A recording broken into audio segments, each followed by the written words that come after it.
Vem pra casa.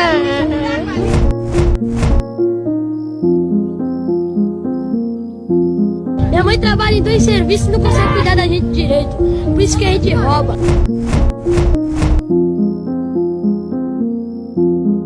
Meu pai tava bêbado, chegou em casa, perdeu a cabeça e matou minha mãe.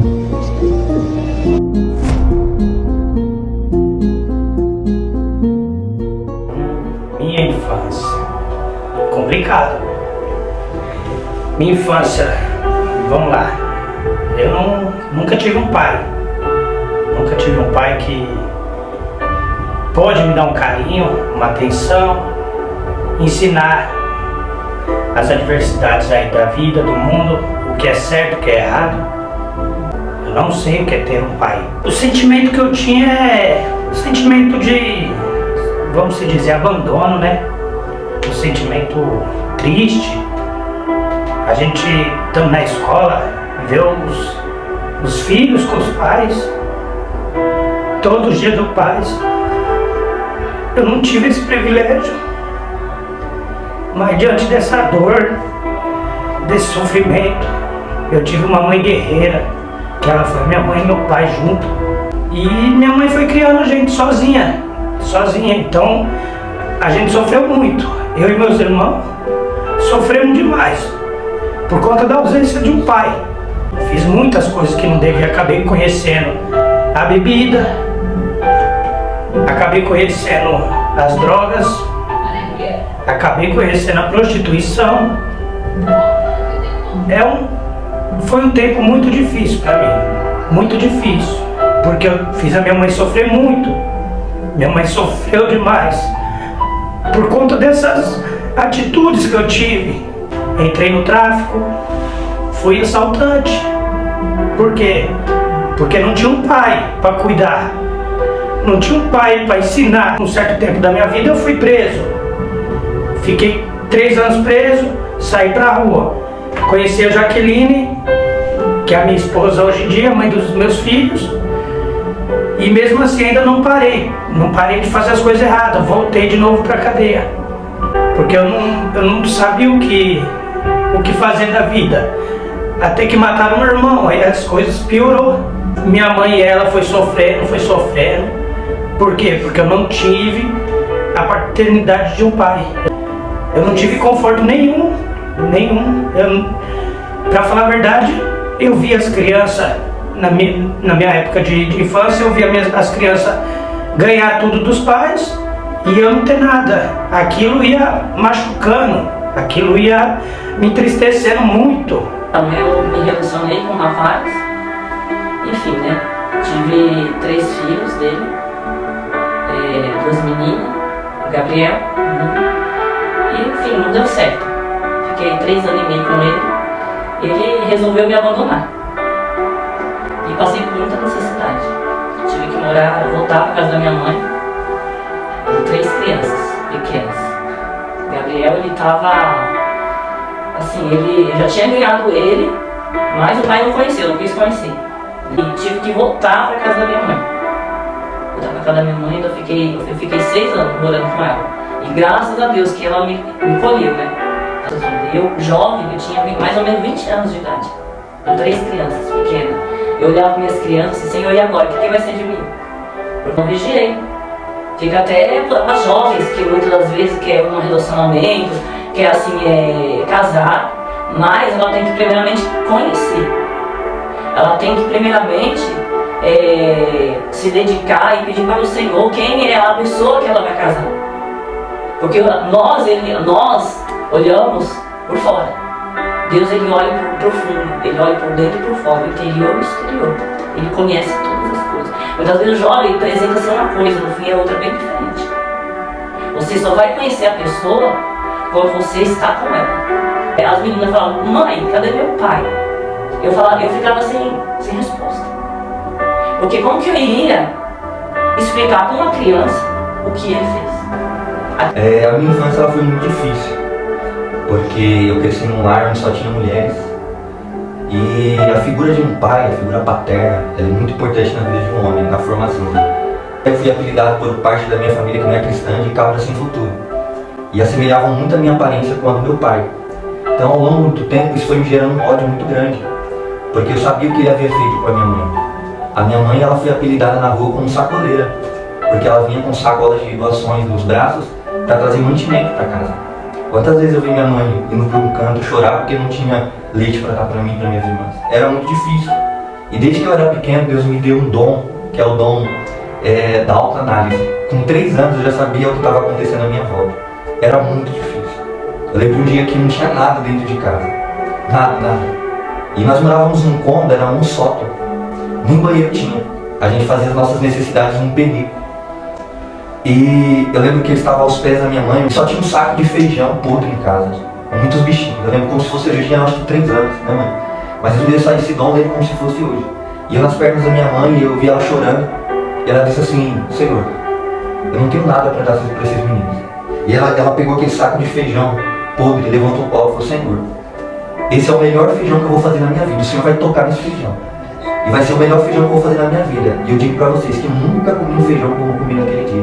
Quando eu falo, o gosto vem na minha boca. A maior tristeza da minha vida é quando eu ia para a escola e tinha o dia dos pais, a professora naquela época ela dava presente pra gente dar pros pais. E eu jogava no lixo. Porque eu falava assim: pra que eu vou precisar disso? Eu não tenho pai. Eu tinha ódio do meu pai. As minhas irmãs perguntavam do meu pai, eu não perguntava. Eu dizia assim: mãe, se eu ver um dia ele, eu vou falar pra ele que eu só precisei dele até os 10 anos. Porque depois eu comecei a me virar sozinho. Minha família dizia que eu não ia ter futuro. E era muito sofrido. Quantas das vezes eu pensei em tirar minha vida porque eu não aguentava. Eu tinha medo do futuro.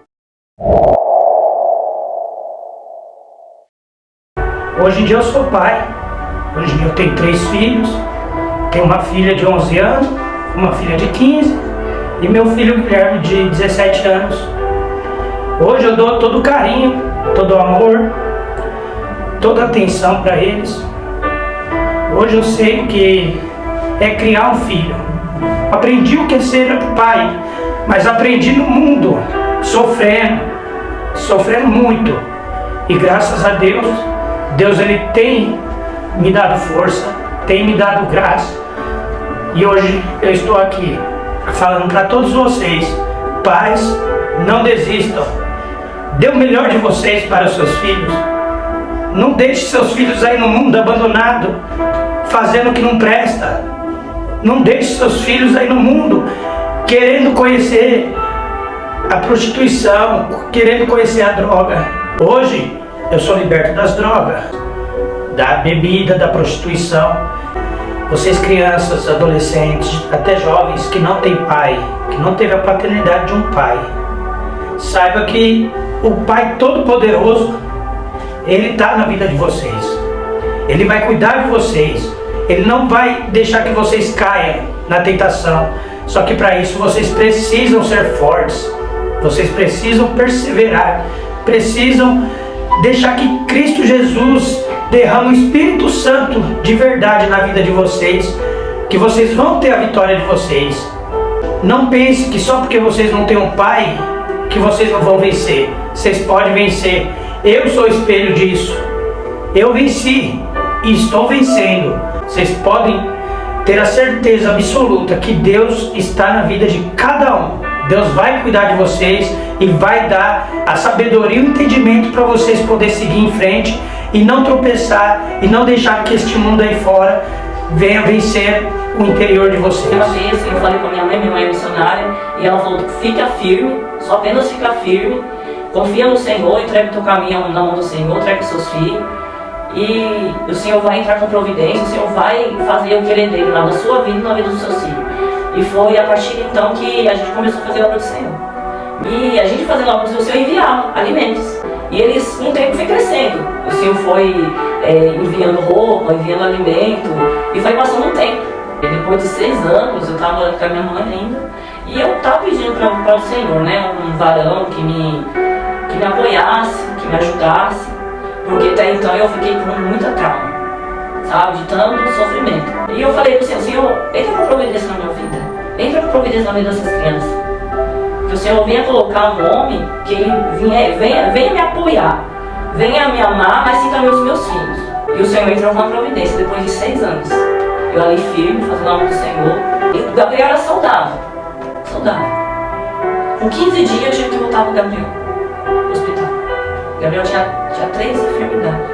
Mas Deus é tão maravilhoso que Ele deu escape de morte para ele.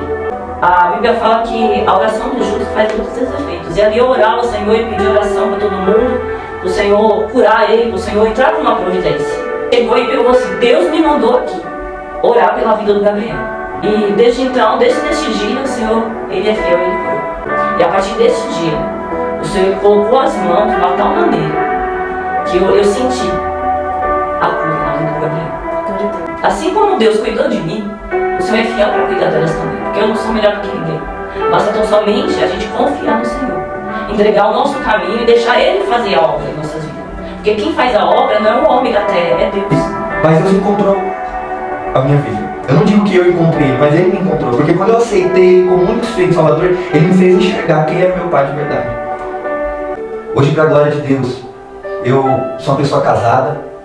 Eu sou uma pessoa que na igreja estou crescendo em Deus, que influencia uma geração através da palavra que Deus me usa.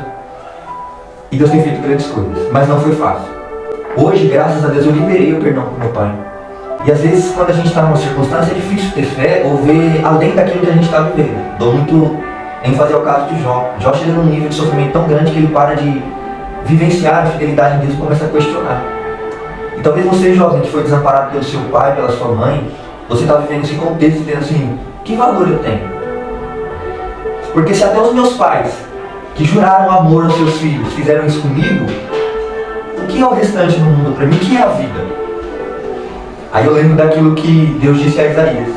Pode uma mãe se esquecer do filho que ela vem. Pode um pai desprezar a sua descendência. Contudo, eu jamais se esquecerei de ti. Então se alguém te desprezar, seja ela quem for, Deus sempre vai estar lá. Ainda que em silêncio, fale com Ele. Porque nos momentos mais difíceis da minha vida, Jesus estava lá. Minha mãe estava lá, me auxiliando, me ajudando e me fortalecendo. Então você, jovem, que está passando por essa situação, não desanima. Não tira a sua vida. Satanás quer fazer com a sua vida é destruí-la. Mas isso que você está passando é apenas estado. E estado não é permanente, é passageiro. Vai passar, calma. Ainda que dure 10, 15 anos, para eu sarar de tudo isso que me aconteceu, foram mais de 20 anos. Hoje eu tenho 27. Mas eu sou fiel. A maior paternidade que eu tenho, além da minha mãe, é a de Deus. Porque quando eu preciso de um conselho, é Deus que me dá. Quando eu preciso de um puxão de orelha, porque estou pecando e fazendo as coisas erradas, extraviando o caminho que Ele quer que eu esteja, Ele vem e me coloca no caminho novamente. Então, não desista. Porque aquilo que o homem ainda nem imaginou para você é que Deus vai revelar. E são coisas extraordinárias e excelentes que ninguém viu e todos vão ter que contemplar na sua vida. Jovem, você é precioso. Eu te amo. Jesus te ama. Se ame também. E viva o extraordinário. Glória a Deus.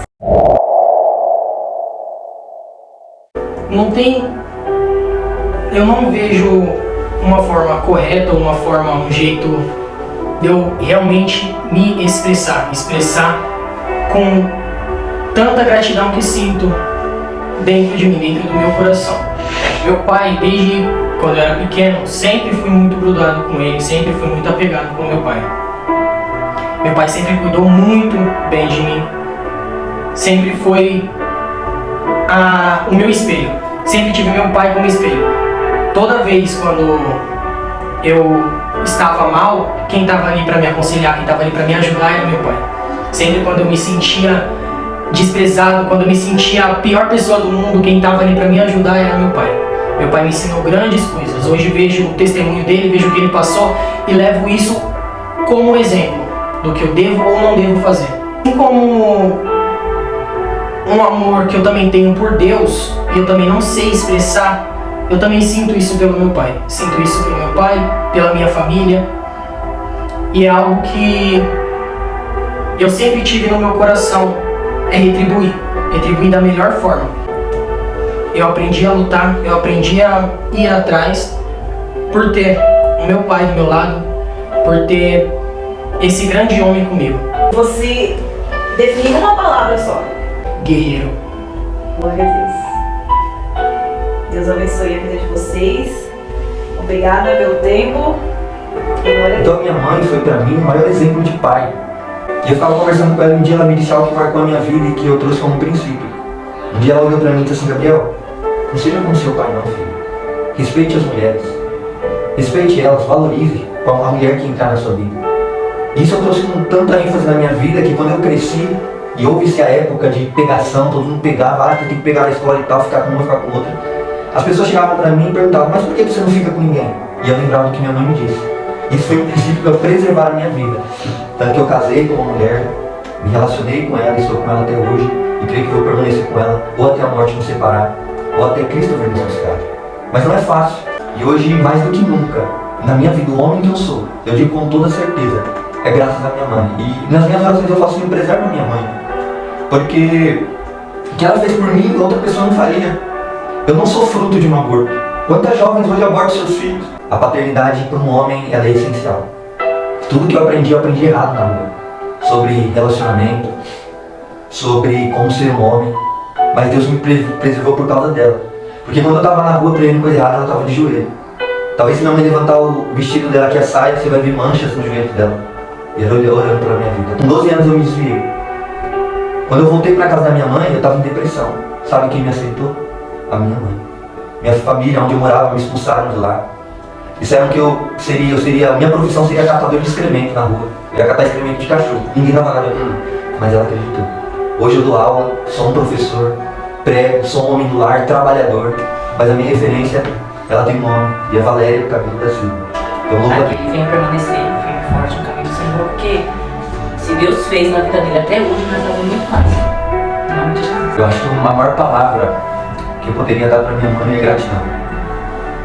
Porque uma jovem de 20 anos, com 3 filhos, ela poderia muito bem me abortar. Já tem 2, para que mais um? Mas ela não me deu, eu que tirei, eu que vou cuidar. E aqui está um jovem de 27 anos. Então, mãe, gratidão. Saiba que quando eu dobro meu joelho, uma das primeiras pessoas que eu lembro é a senhora. Então que Deus te preserve em saúde, em graça. E tudo aquilo que você renunciou para que a gente tivesse aqui, Deus venha acrescentar 100 vezes mais. Uma casa para a senhora morar. E quem dera, e quem oxalá que isso aconteça, que seja eu que Deus use para dar a sua primeira casa. Que as vestes que a senhora tanto quer vestir, que Deus possa me conceder. As viagens. Minha mãe nunca pisou na praia. Minha mãe não sabe o que é a cor do mar, porque ela não teve tempo. Minha mãe não sabe o que é viajar, que é curtir férias. Mas eu sei que Deus vai recompensar. E que talvez, se não aqui na terra, tem uma recompensa no céu, que excede todo o entendimento. Talvez ela buscou e não conseguiu tanto ouro aqui na terra, mas é onde ela vai pisar as ruas de ouro. Só que o ouro lá perde seu valor, mediante a graça que há no ser dele lá. As paredes serão de pedras preciosas. E verdadeiramente o título que ela tem, que eu dou para ela de rainha, se concluirá. Porque Deus dará aquilo que ela merece, aquilo que ela merece. Uma coroa e um novo nome. Então, mãe, eu te amo. A senhora sempre foi e sempre vai ser o meu pai. Não dá pra dizer. Glória a Deus.